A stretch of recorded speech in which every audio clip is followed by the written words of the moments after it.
ურთიერთობაში საუბარი გადაფასებულია. მესმის, რომ შეიძლება ცოტა უცნაურად გაიჟღეროს ამ თეზისმა ფსიქოლოგისგან, მაგრამ მოდი ცოტა სხვა პერსპექტივიდან დავინახოთ. მეც ძალიან ბევრ ვიდეოში მithქვამს, რომ კომუნიკაცია ეს არის გასაღები. ზოგ შემთხვევაში მართლაც ასეა, მით უმეტეს, რომ გვაქვს ძალიან ბევრი კვლევა განშორებებზე, როგორც ქორწინებაში, ისე უბრალოდ პარტნიორულ ურთიერთობებში და ერთ-ერთი წამყვანი მიზეზი არის სწორედ კომუნიკაციის ნაკლებობა. თუმცა მოდი ცოტა უფრო სიღრმისეულად შევეხოთ და ამ კვლევებს დავურთავ, შეგიძლიათ გადახედოთ თქვენს. ერთ-ერთი წამყვანი ეს არის ნეგატიური კომუნიკაცია, ანუ კრიტიკა და კონფლიქტები, რომელიც ხდება უკონტროლო. მეორე ეს არის უუნარობა იმისა, რომ გაუმკლავდე და მართო შენი ემოციები, როდესაც ურთიერთობა შედის ჩიხში. ასევე კიდევ ერთი წამყვანი მიზეზი შემდგომი განშორებების, ეს არის თავდაპირველი წარუმატებელი ადაპტაცია. გაიაზრე, რომ ადამიანები ძალიან ბევრ შეცდომას უშვებენ ხშირად ურთიერთობის დასაწყისში, რაც შემდგომში უკვე ურთიერთობის პროცესში იჩენს თავს. შეცდომებს ხშირად ვუშვებთ მაშინ, როდესაც გვაქვს ეს პირველადი დრაივი, ხო, პირველადი მოთხოვნილება, სადაც თითქოს ცოტა დაბრმავებულები ვართ. ამ დროს ჩვენს გონებაში, ჩვენს ფიქრებში, ჩვენს ფსიქიკაში ერთი ამბავი ხდება, ხო? ანუ გვიხარია, ბედნიერები ვართ, გვინდა რომ რაც შეიძლება მალე ვრეალიზდეთ ურთიერთობაში და ამ დროს ვარღვევთ როგორც საკუთარ საზღვრებს, ისე შესაძლოა მეორე ადამიანისაც და სწორედ ეს დარღვეული საზღვრები მერე გვედება სამომავლოდ ფეხქვეშ. ერთ-ერთ კვლევაში მაგალითად წამყვანი იყო მტრული დამოკიდებულება. აი, როდესაც ადამიანებს ერთმანეთის მიმართ უყალიბდებათ შეჯიბრობითი დამოკიდებულება, რაც შემდგომში ასევე განპირობებული არის ემოციის შეკავების სირთულეებით, გარკვეული ნევროტულობით და საბოლოოდ ადამიანები ამის გამოც იშლებიან, ხო, ესეც ერთ-ერთი პრედიქტორია სამომავლო განშორების. ჯონ გოტმანის კვლევები მაგალითად გვიჩვენებს, რომ კრიტიკა, ზიზღი, ყოყმანი, მოლოდინის რეჟიმში ყოფნა, ხო, აი მოლოდინის პოზიციიდან ყურებაც ერთ-ერთი წამყვანი ფაქტორები არის სამომავლო ურთიერთობის არევის და შესაბამისად დაშლის. თუმცა უნდა გავიაზროთ, რომ ეს ყველაფერი არის გარკვეული სიმპტომების რეპრეზენტაცია. რეალური მიზეზი კიდევ უფრო ღრმად არის ჩაფლული. ვიდეოს დალაიქება და არხის გამოწერა არ დაგავიწყდეს, ჩემთვის мотиваციაა, ასევე შემოიხედე Instagram-ზე. კონსულტაციაზე ჩასაწერად შეგიძლია მომწერო Instagram-ის პირად შეტყობინებაში. სირთულეები კომუნიკაციაში ხშირად დაკავშირებულია დაუკმაყოფილებლობის განცდასთან, თუმცა ეს განცდა თავისწილ ვლინდება სიმპტომების სახით. ის, რაც კომუნიკაციის სირთულედ გვესახება, შესაძლოა იყოს უფრო ღრმა ემოციური მდგომარეობების, შფოთვის, წარსულში გამყარებული გამოცდილების, წარსულში გამყარებული, მოდი, ნეგატიური გამოცდილების რეპრეზენტაცია დავარქვათ, ხო? მოდი ახლა ცოტა გავამარტივოთ და მიხვდები. ნებისმიერი საუბარი ეს არის კომუნიკაცია, მაგრამ ნებისმიერი კომუნიკაცია არ არის საუბარი. რეალურად ადამიანთან კომუნიკაციის მრავალი ფორმა არსებობს. ეს არის ქმედითი, ეს არის ემოციური, ეს არის მთელი რიგი სხვა ფაქტორები, სადაც არ არის საჭირო საუბარი. თუ ჩვენ განვიხილავთ საუბარს ურთიერთობაში, როგორც გასაღებს, მაშინ საუბარი უნდა იყოს მუდამ, ყოველთვის და ყველაფერში. ნახე, აქ არ ვამბობ იმას, რომ საუბარი საერთოდ არ უნდა იყოს, ან საუბარს ვუპირისპირდები როგორც რაღაცა მნიშვნელოვანს. პირიქით, ძალიან მნიშვნელოვანი და საჭირო ინსტრუმენტი არის, თუმცა უნდა გავიაზროთ, რომ საუბარი არ არის ყველაფერი. არის გარკვეული ფაქტორები ურთიერთობაში, რაზეც საუბარი მნიშვნელოვანია და არის რაღაც გარკვეული ფაქტორები, რაზეც საუბარიც ურთიერთობას უთხრის სამარეს. ამ დროს ურთიერთობას ფასეულს ვერაფერს ძენ. აი, მოდი ესე შევხედოთ. გოგო ხარ მაგალითად და წახვედი ბიჭთან პაიმანზე. პირველი შეხვედრა გაქვთ და დაუწყე საუბარი შენს წარსულ ურთიერთობებზე, ხო, შენს წარსულ პარტნიორებზე და მთელ რიგ ფაქტორებზე, რომ აი იმასთან ესე, ამასთან ისე და მერე წახვედი და ეს ბიჭი აღარც გწერს, აღარც არაფერი, უცებ დაეკარგა შენს მიმართ ინტერესი. როგორ ფიქრობ, რატომ? ან წარმოიდგინე, ბიჭი ხარ, დაჯექი გოგოსთან ერთად, რაღაცა პაიმანზე ხართ და აი სულ შენ თავზე ლაპარაკობ რა. ანუ ტიპის მიმართ ინტერესი არ ჩენ, გინდ ყოფილა გინდა რა. აი პროსტა მიხვედი, დაჯექი და ისა გაქვს რა, რომ აი მე ესეთი ტიპი ვარ, მე ის ამაქვს, მე ეს მაქვს, მე იმას ვაკეთებ, ანუ გავიგეთ რომ მაგარი ტიპი ხარ რა, პირობითად ვამბობ ამას, ხო? და უსე მოიხედავ და გოგო აღარ გწერს, ანუ აღარ მოდის შენთან კომუნიკაციაზე. როგორ ფიქრობ, რატომ? ანუ ზოგჯერ საუბარი უნდა გავაცნობიეროთ, როდის, რა, როგორ და რატომ უნდა ვთქვათ. ურთიერთობაში ყველაფერი, ყველა ნაბიჯი არ უნდა გახდეს მსჯელობის და განხილვის საგანი. ზოგჯერ ადამიანი უნდა იგრძნო კავშირით. ზუსტად ეს კავშირია, რაც მოდი დავასათაუროთ როგორც ურთიერთგაგება. ეს კავშირი მარტივი დასამყარებელი არ არის. ეს კავშირი არ მოდის მხოლოდ ლაპარაკით, ეს მოდის ურთიერთგაგებით და ეს ურთიერთგაგება ყალიბდება ერთმანეთის საზღვრების მოსინჯვით, ამ საზღვრების დაცვით, ურთიერთპატივისცემით და მთელი რიგი სხვა ფაქტორებით. ეხლა კიდევ უფრო თვალსაჩინო რომ გავხადოთ. მოდი ესეთი რაღაცა მითხარი. როდის გქონია მომენტი, რომ შენს პარტნიორს დაუჯექი, აი ესე წაიყვანე მიზან მიმართულად, სადმე დაპატიჟე და დაიწყე საუბარი იმაზე, რომ აი შენ ხარ ჩემთვის, ყველაზე მნიშვნელოვანი ადამიანი. აი მადლობელი ვარ, რომ ესეთი რაღაცები გააკეთე ჩემთვის, ესე მეცი პატივი, ესე გიყვარვარ, ვაფასებ ამ ყველაფერს, ვხედავ, მეიმედები და მთელი რიგი სხვა ფაქტორები. აი, რამდენჯერ ყოფილა, რომ დამჯდარ ხართ შენ და შენი პარტნიორი და მისთვის გული გადაგიშლია პოზიტიურად, ანუ ყველაფერი კარგი გითქვამს. დარწმუნებული ვარ, რომ იშვიათად. და აქ გაიაზრეს საუბარი როგორც ინსტრუმენტი, იმიტომ რომ ამ საუბარს ხშირად არ ვიყენებთ ჩვენი პოზიტიურის გამოსახატად. პოზიტიური ისედაც გასაგები უნდა იყოს. მიყვარხარ და ეხლა ხო ისედაც იცი არა ამ ყველაფრის შესახებ, ხო იცი არა რომ თუ დაგჭირდება ზედგადაყვები და მთელი ამბები, მაგრამ აბა პრობლემას შევეჯახოთ, აბა რაღაცა სირთულის წინაშე დავდგეთ. აუ, ეგრევე უნდა დავჯდეთ და 12 საათი გადაბმულად უნდა ვწეროთ ერთმანეთს ღამის 12-მდე და უნდა გავიხილოთ რაღაცა თემა, რომ მივიდეთ გადაკვეთის წერტილში და ერთმანეთს გავაგებინოთ, რომ არა მე ვარ სწორი, მე მომისმინე, მე უკეთ ვიცი, შენ არ იცი ეხლა მე დამიჯერე და ჩვენ კარგად ვიქნებით. ანუ გაიაზრე რომ ვცხოვრობთ ევოიდანტების, შფოთვითი მიჯაჭვულობების, დეზორგანიზებული მიჯაჭვულობების ეპოქაში, ხო?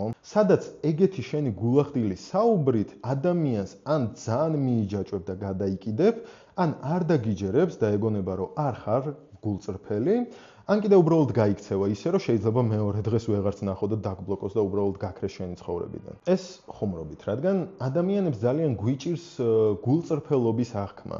ჯერ პირველი რომ ჩვენ თვითონ გვიჭირს რომ ვიყოთ გულწრფელები საკუთარ გრძნობებში და ემოციებში და სურვილებში და მერე კიდე გვიჭირს მეორე ადამიანისგან ამის აღქმა და მიღება. ეს ბაზისური ბიოლოგიური მოთხოვნილება გვაქვს, რომ აი რაღაცა მოტყუებულები ვიყოთ იმისთვის რომ ვიგრძნოთ თავი დაცულად, იმიტომ რომ რითი ვიზრდებით. ჩვენი დაცულობის განცდა ხშირად განპირობებულია რიგი ტყუილებით. იმდენად ვეჩვევით მე ამ ტყუილებში და სიცრუეში ცხოვრებას და აღზრდას, რომ მეორე ადამიანი სულ რო გულწრფელი იყოს, ვუბიზგებთ იქითკენ, რომ რაღაცა ჩვენთვის სასიამოვნო ტკბილი ტყუილი შეგვიქმნას. ანუ მთავარი იდეა ამ ყველაფრის ის არის, რომ სალაპარაკოთ დაჯდომა ხშირად ასოცირდება ნეგატივთან, ხვდები? ანუ რაღაცა ჩიხში პრობლემის წინაშე რო ვდგებით, მაშინ გვინდება საუბარი. ისევ ცოტა რთულად და მიუღებლად შეიძლება გაიჟღეროს ფსიქოლოგისგან და ცოტა დისონანსით შეგიქმნათ, მაგრამ რეალობაში ძალიან ცოტა პრობლემა არის, რაც შეგვიძლია რომ აი ლაპარაკით მოვაგვაროთ. არავინ ამბობს რომ ლაპარაკი ცუდია. პირიქით, ძალიან კარგია, მაგრამ ამას აქვს თავისი ინსტრუმენტალური ფორმა, რის მნიშვნელობასაც ვერ ვიაზრებთ. მე რო ვსაუბრობ და რო დავიცალე, მე ეს ყველაფერი პრაქტიკაში უნდა გამოვიყენო და უნდა გადავაფასო ჩემი რაღაც გარკვეული შინაგანი მდგომარეობა, იმისთვის რომ ეს საუბარი ფუჭი არ იყოს და ისევ სასაუბრო და სალაპარაკო არ დამიგროვდეს. და არ ჩავარდე წრეში, სადაც ვარ მსხვერპლი და მუდამ მინდება იმაზე საუბარი, რომ აი მე ესე და მე ისე. ფსიქოთერაპიაზე რო დადიხარ და 3 და 5 წელი რომ გჭირდება, როგორ ფიქრობ, რატომ თუ საუბარი ესეთი ეფექტური არის თავის თავში, ხო? რატო საჭიროებს ეს ფსიქოთერაპია წლობით სიარულს? პირობითად გეუბნები ამას. ხო, მესმის იქ ბევრი რაღაცა არის. ეხლა მე ძალიან ისე გიფუთავთ ამას რა და გაძლევთ, რომ თითქოს რაღაც მარტივია, მაგრამ იმის იქით ბევრი რაღაც არის. შენ უნდა გადაამუშავო შენი შინაგანი ბავშვი, მერე შინაგანი მოხუცი უნდა გამართო წელში, მერე შინაგან, რა ვიცი, მოზარდს უნდა დააწყებინო მუშაობა, აღებინო პასუხისგებლობები და მთელი რიგი ფაქტორები. ეს იმიტომ ხდება, რომ საუბარი ეს არის ერთ-ერთი კომუნიკაციის ფორმა. საუბარი ეს არის ერთ-ერთი ინსტრუმენტი. საკუთარ თავთან დაახლოვება საუბრით. ეს არის ერთ-ერთი ასევე ინსტრუმენტი. როდის ვიცნობთ საკუთარ თავს, როცა ველაპარაკებით მას, როდესაც კითხვებს ვუსმევთ გონებაში თუ როდესაც ვარდებით სხვადასხვა გარემო გამოცდილებებში, საიდანაც ვიღებთ რაღაცა ცოდნას, რაღაცა ემოციურ უკუკავშირს, ემოციურ გამოცდილებას, რაღაცა სიახლეს. მოდი ესეც შევხედოთ, აი კიდე ეს დავამატოთ, რომ აი რა უფრო მეტ გამოცდილებას გძენს, რა უფრო მეტად ხდის თავდაჯერებულს, მოგზაურობაზე ფიქრი თუ სამოგზაუროდ წასვლა, დაგეგმვა და ამ ემოციების ცოცხლად მიღება. რომელი უფრო განვითარებს როგორც პიროვნებას, იმაზე ფიქრი, რომ ვიღაცა ლამაზი გოგო გაიცნო, ვიღაც ლამაზ გოგოსთან კომუნიკაცია გქონდეს თუ უშუალოდ სცადო, გითხრან უარი, მაგრამ მე კიდე სცადო, მე იქ რაღაცა ისწავლო, იქ რაღაცა სხვასთან სცადო და ასე შემდეგ და ასე შემდეგ და უბრალოდ განვითარდე. ისევ და ისევ, არავინ ამბობს, რომ ცოდნა არ არის მნიშვნელოვანი, მაგრამ გავიაზროთ ისიც, რომ ცოდნა უნდა გამყარდეს პრაქტიკით, ანუ ცოდნას უნდა მოყვეს რაღაცა რეალიზება, ხვდები? მარტო საუბარი და მარტო ათვისება არაფერია, თუ შენ ამის პრაქტიკული გამოყენება არ შეგიძლია. მაგრამ გვახსოვდეს, რომ კომუნიკაცია არის გასაღები. მესმის, რომ ისევ დისონანსია, მესმის, რომ ისევ წინააღმდეგობა არის, მაგრამ ეგრეა, რომ კომუნიკაცია მნიშვნელოვანია, მაგრამ კომუნიკაციას აქვს ბევრი ფორმა.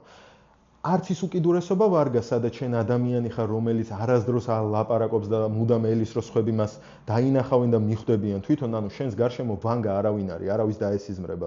ზოგჯერ უნდა უთხრა ადამიანებს რას გრძნობ და რას ფიქრობ, მაგრამ მეორე მხარე ის არის, რომ არც ის ადამიანი უნდა იყო, რომელიც მუდამ ლაპარაკობს, მუდამ რაღაცეებს მიედმოედება, მაგრამ ფაქტის წინაშე და პრაქტიკაში არაფერს აკეთებს და არაფერს ცulis. ხშირად ურთიერთობაში თავად ლაპარაკი ხდება რეალურად პრობლემა. რო გგონია, რომ ლაპარაკით უნდა გვაროდ რეალურად თვითონ საუბარი ხდება პრობლემა, იმიტომ რომ აი რა ხდება ხოლმე. დავჯდებით, რაღაცა საუბარს ვიწყებთ და უცებ გადაიზრდება რაღაცა კონფლიქტში, იმიტომ რომ მეწყენა მაქვს დაგროვილი, შენ რაღაცა და მე უკვე აღარ გვესმის ერთმანეთის და საბოლოოდ ვამთავრებთ იმ ბავშვური შეჯამებით, რომ შენი აზრი გაქვს, მე ჩემი აზრი მაქვს. ამ დროს მე ორივე ნაწყენი ვზივართ. ასევე გაიაზრე, რომ ლაპარაკს როგორც კომუნიკაციის ფორმას ბავშვობიდან ხშირად როგორც სადამსჯელო ინსტრუმენტს ისე ვიყენებთ. დააკვირდით, რამდენჯერ ყოფილა მომენტი, რომ ბავშვს დაუჯდებიან და აი ელაპარაკებიან და ამას უკვე ყელში ამოსდის. ანუ მარტო იმიტომ აკეთებს, რომ ოღონდაც აღარ დამელაპარაკოს ეს დედა ჩემი, ანუ ოღონდაც აღარ დამიჯდეს ეს ჩემი მშობელი და არ დამიწყოს დემაგოგობა და რაღაცა ფილოსოფია და იქ რაღაცეების ხსნა, როდესაც პრაქტიკაში აი ზუსტად გადაკვეთის წერტილი დააკვირდი, რომ პრაქტიკაში საპირისპიროს ხედავ. მარტო შენგან ითხოვენ. ურთიერთობაში ლაპარაკმა შეიძლება მართლა დააყენოს ცვლილება, გესმის, მაგრამ ეს ცვლილება ფორსირებული არის ვალდებულების აკიდებით. ანუ პასუხისგებლობას იმდენად კიდებ ადამიანს, რომ ვალდებულად გრძნობს თავს და ეს ურთიერთობაში ვალდებულება ასოცირდება ფრუსტრაციასთან, თუ ეს არ მომდინარეობს ჩემი შინაგანი სურვილებიდან, ხო? და სწორედ ეს ფრუსტრირებული ემოციები და განცდები არის, რაც ურთიერთობაში რაღაცა მომენტში ესკალირდება და ვიწყებ აფეთქებას, ხო, ვიწყებ ჩხუბებს, ვიწყებ გარჩევებს, ანუ ვეღარ გითმენ. იმიტომ რომ ბევრი მოგითმინე, იმიტომ რომ ბევრი გიცადე, არასდროს არ მისმენდი, მუდამ შენ მელაპარაკებოდი და საბოლოოდ სადამდე მივდივართ. რომ ვეღარ ვიკავებ ჩემს შინაგან ემოციებს. სადღაც რაღაცა შენ ვერ გამიგე, სადღაც რაღაც მე ვერ გაგიგე, ერთ-ერთ ყველა ვარიანტში უწევს დათმობა. ანუ კომუნიკაციაში, ლაპარაკში დააკვირდი, რომ ერთ-ერთი არის მიმწოლი, მეორეს უწევს დათმობა. თუ არც ერთი არ თმობს, მაშინ მანდაც მუდამ კონფლიქტი არის, ხო? მუდამ გაუგებრობა. და თუ დათმობს ერთი ადამიანი და ეს დათმობა იქნება იძულებული, რა პოზიციაშია? სწორია, ფრუსტრირებული ადამიანის პოზიციაში. უპასუხისგებლო ადამიანს საუბრით ვერ გახდი პასუხისგებლიანს, ანუ გაიაზრე, როდესაც ადამიანის შუბლის წილი უკვე ფორმირებულია, აზრი არ აქვს, რამდენიც არ უნდა ეჩიჩინო, თუ თავად ადამიანში არ არის სურვილი ცვლილებებისადმი, შენ ელაპარაკე, ვერ შეცვლი ამას, ხვდები?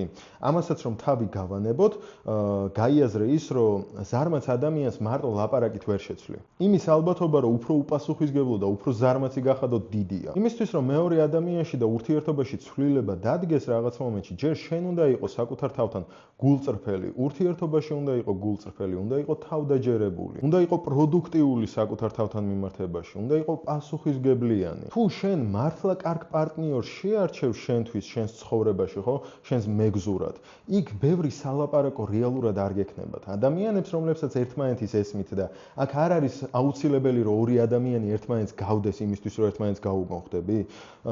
ადამიანებს, რომლებსაც ერთმანეთის კარგად ესმით, ხშირად არ სჭირდებათ ბევრი საუბარი. ანუ რა, არ არის სალაპარაკო თემა. შეიძლება იყოს, შეიძლება რაღაც, მაგრამ ის თანაფარდობა, რაც ურთიერთობაშია, სადაც გაუგებრობას უფევს და სადაც ერთმანეთისთვის ცდილობენ რაღაცის დამტკიცებას და ის ურთიერთობა, სადაც ადამიანებს ერთმანეთის ესმით, საუბრის კუთხით ძალიან განსხვავდება. მოდი ჯერ შენ თვითონ გაიაზრე, რა გინდა ურთიერთობაში, იმიტომ რომ არის თვისებები, რომლებიც ზედმეტ განხილვას არ საჭიროებს. შენ თუ გჭირდება გვერდით ადამიანი, რომელიც არის სანდო, კეთილი, თბილი, ყურადღებიანი, გულწრფელი, რა ვიცი მე, ყველაფერი კარგი, ხო, პირობითად. აი, რაზე უნდა ისაუბრო იქ? ხო არ მიმატოვებო, კითხავ ალბათ, ხო? და აი როგორ გამოჩნდება ეგ? როდესაც ტოქსიკურ ადამიანს ირჩევ ურთიერთობისთვის და ხშირად ჩანს, მოდი ახლა თავს ნუ მოიტყუებ, რომ ხო, აი კარგად შემიფუთა თავი. არა, უბრალოდ თავს ვიბრმავებ ურთიერთობის დასაწყისში, იმიტომ რომ გვინდა სითბო, სიყვარული და ბედნიერება და აი ამას როცა გააცნობიერებ და თავს როდესაც არ მოიტყუებ, მოდი მაშინ ესე შევხედოთ, აი ტოქსიკურ ადამიანს რო აირჩევ ურთიერთობისთვის და აი რედ ფლეგია. ო, როგორი რომანტიზირება მაქვს, რედ ფლეგები მიყვარს, მე რედ ფლეგებს დავსდევ. ო, რა მაგარი ვარ. აი ეგეთ რედ ფლეგებს რო დასდევ და ეგეთი რედ ფლეგები რო გიზიდავს, ხო და მე ეჯექი და მთელი დღე უხსენი ის, რომ აი ვიცი რა, შენ მე არ უნდა მიღალატო. აი შენ სხვისკენ არ უნდა გაიხედო. ვითომ რატომ? ანუ მიშლის ვინმე? იმიტომ რომ ადამიანს მორალური ფასეულობა არ აქვს შესაბამისი, ანუ მისი პიროვნული ფასეულობა სულ სხვაგან არის, შენი სულ სხვაგან არის. ის თავისი ფასეულობებით მოქმედებს და რეალურად სწორიც არის, იმიტომ რომ ტოქსიკურია, ხო? იმიტომ რომ ეგეთია, ნუ ჭყალებში. უნდა იცვლებოდეს, მაგრამ შენ გაიაზრე, რომ არ ხარ ის, ვინც უნდა შეცვალოს ეს ადამიანი. შენ რო გაქვს იმის მოლოდინი, რომ მე ახლა ამასთან ურთიერთობაში ჩავხტები და რა ვიცი მე, გადავარჩენ და დავეხმარები და შევცვლი, აი მანდ უშვებ შეცდომას. ისიც გაიაზრე, რომ ურთიერთობაში ბევრი პრობლემა არის, რომელიც საკუთარ თავს თვითონ აგვარებს, ისე რომ არ საჭიროებს ბევრ ლაპარაკს და განხილვას. მაგრამ როდესაც ნახე, მაშინ როდისღა არის ლაპარაკი მნიშვნელოვანი, ხო, ამირან, რა ვიცი მე, იმას მიმტკიცებ მთელი ამდენი ხანია, რომ ლაპარაკი არ არის მნიშვნელოვანი. არა, მნიშვნელოვანია და ძალიან მნიშვნელოვანია, რომ გაიაზრო ლაპარაკი არის საჭირო მაშინ, როდესაც ადამიანი არღვევს გარკვეულ შეთანხმებებს. ლაპარაკი ძალიან გვეხმარება შეთანხმებების ჩამოყალიბებაში. ლაპარაკით ჩვენ ვუახლოვდებით მეორე ადამიანს. ლაპარაკით ვიცნობთ მეორე ადამიანს. ლაპარაკი გვეხმარება ბევრ რაღაცაში, ხო? ინფორმაციის მიმოცვლაში, დაახლოვებაში. ბევრი რიგი ფაქტორი არის, მაგრამ ასევე უნდა გაიაზრო, რომ ჩვენ საუბრით ვდებთ შეთანხმებებს და როდესაც ადამიანი შეთანხმებებს არღვევს, მერე ვუბრუნდებით უკვე საუბარს იმ კუთხით, რომ ანუ ჩვენ ხო ეს შევთანხმდით, არა ჩვენ ხო ეს გავიხილეთ, ჩვენ ხო ეს გავიარეთ. არ არის საჭირო ერთი თემის ბევრჯერ განხილვა, მაგას გულისხმობ, რომ შენ როდესაც ადამიანს ერთხელ აპატია, ორჯერ, სამჯერ, ოთხჯერ და მუდამ ამ თემაზე ტრიალებ, ეგ უკვე ფასეულობა იკარგება მან შენ საუბარში. საუბრით ადამიანი უნდა დააყენო ფაქტის წინაშე, რომ ჩვენ უკვე გავიხილეთ, ჩვენ გვაქვს შეთანხმება და თუ ამ შეთანხმებას არ ვიცავთ, მაშინ მოგვიწევს სხვა გზას მივმართოთ, ხო? და ეს სხვა გზა ხშირად არის, რა ვიცი მე, ურთიერთობის დასრულება. ანუ უნდა გქონდეს იმის მზაობა, რომ ადამიანი გაუშვა თავის გზაზე და შენ წახვიდე შენს გზაზე. ამირან, ეგრე რადიკალურად ხომ ვერ მივუდგებით ადამიანებს. არა, არც არის საჭირო, მაგრამ შეეცადე რომ იყოს ზომიერი. შეეცადე რომ გავლო შენი საზღვრები და გაიაზრო რომ კომუნიკაცია ეს არ არის ერთი მიმართულება და მხოლოდ ლაპარაკი. საათობრივი მიმოწერა ადამიანთან არანაირ შედეგს არ გაძლევს. ყველას გაგვივლია, ყველას გქონია ეგ ცხოვრებისეული გამოცდილება, რომ ადამიანისთვის გვიწერია საათობით. გვიცდია რომ რაღაცა აგვეხსნა, მაგრამ შედეგი არ მიგვიღია. ამიტომ შეჯამების სახით მინდა გითხრათ ესეთი რაღაც, რომ კომუნიკაცია მნიშვნელოვანია. კომუნიკაციას აქვს მრავალი ფორმა. ერთ-ერთი ფორმა არის ლაპარაკი, საუბარი, განხილვა და საუბარში უნდა იცოდე როდის, რა, როგორ და რატომ ილაპარაკო, რატომ თქვა და რას ემსახურება. მადლობა ყურადღებისთვის.